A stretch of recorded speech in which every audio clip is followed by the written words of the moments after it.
The Galactic Council issued ultimatums to 4,732 species across 15 galaxies. Every single one complied until they came to Sol, 3 until they came to Earth. Ambassador Keldar stood aboard the Infinite Authority, staring at the small blue planet below.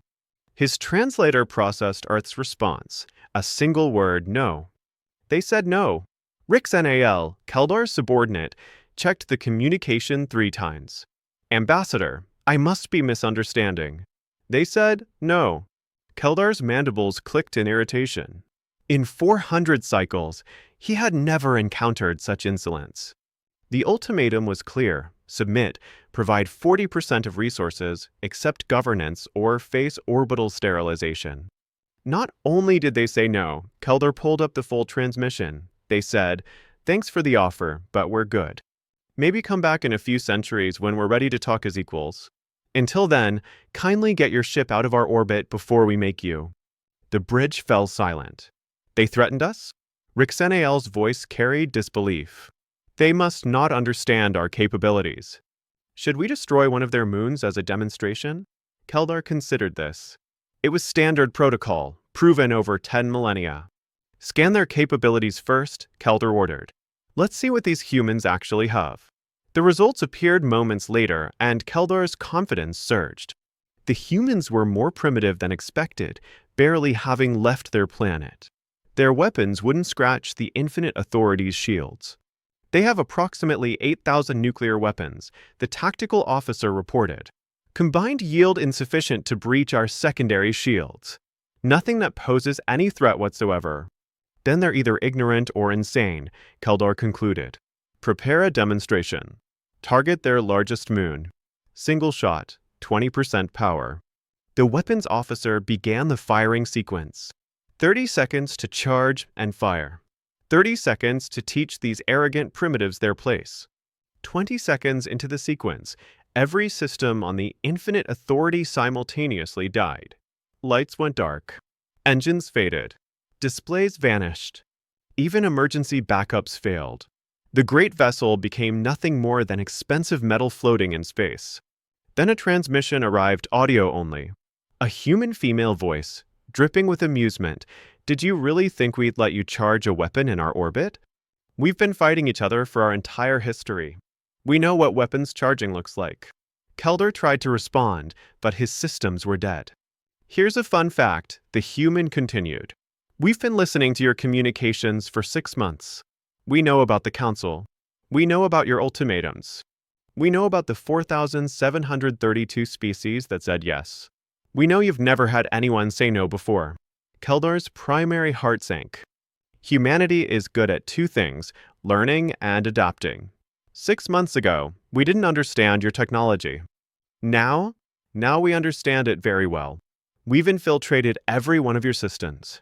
We've mapped every circuit, every power conduit, every quantum processor in your fancy ship.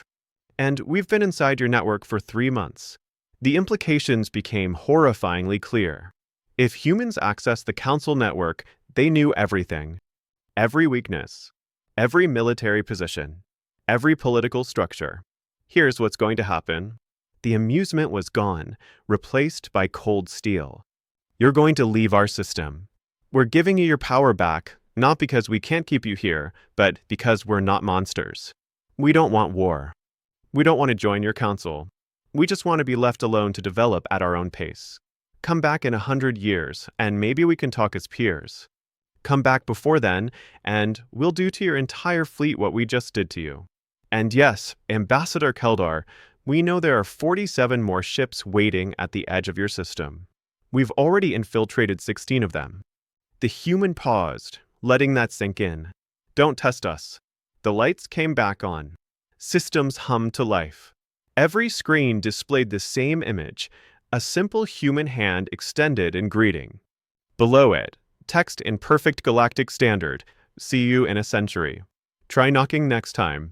Keldar looked around his bridge at his shocked crew. In 10,000 years, the Council had never retreated. But they'd also never encountered a species quite like this. A species primitive by conventional measures, but possessing something the Council had lost, the ability to innovate rapidly under pressure, the ability to fight dirty, the ability to punch far above their weight class when survival was at stake. Navigation. Keldar's voice was quiet. Set course for Council headquarters. Maximum speed. Sir, Rick and Al couldn't believe it. We're leaving? But the protocols never accounted for a species like this. The Council needs to know what we've encountered. They need to know that the age of easy expansion may be over. As the Infinite Authority jumped to faster than light, Keldar took one last look at the small blue planet. A planet of beings who had looked at the most powerful force in the galaxy and simply said, no. 3 months later, in a bunker deep beneath Geneva, Dr. Sarah Chen closed the connection and allowed herself a smile. Around her, the emergency command center erupted in cheers. They actually left, her colleague Marcus breathed. They actually bought it. Sarah's smile faded. They bought some of it. We did hack their basic systems, that part was real. But infiltrating their entire fleet? That was a bluff, Marcus. A very dangerous bluff. But it worked, another team member said. We have time now. Time to actually develop defenses. Sarah nodded, her expression serious. We have a century, maybe less. They'll be back, and next time they'll be prepared. We told them we were good at learning and adapting. We'd better prove it. She looked around at her team, at the primitive equipment they'd used to hack alien technology far beyond their capabilities. At the desperate gamble they'd made, betting Earth's survival on humanity's reputation for stubbornness and ingenuity. We have work to do. Let's get started. We've got a civilization to prepare for first contact the right way this time. The Galactic Council would return to Earth exactly 103 years later. But that's a story for another time.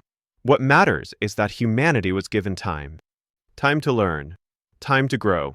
Time to become something the galaxy had never seen before, a species that entered the galactic stage not as subjects, but as equals. All because they said no. All because they refused to kneel.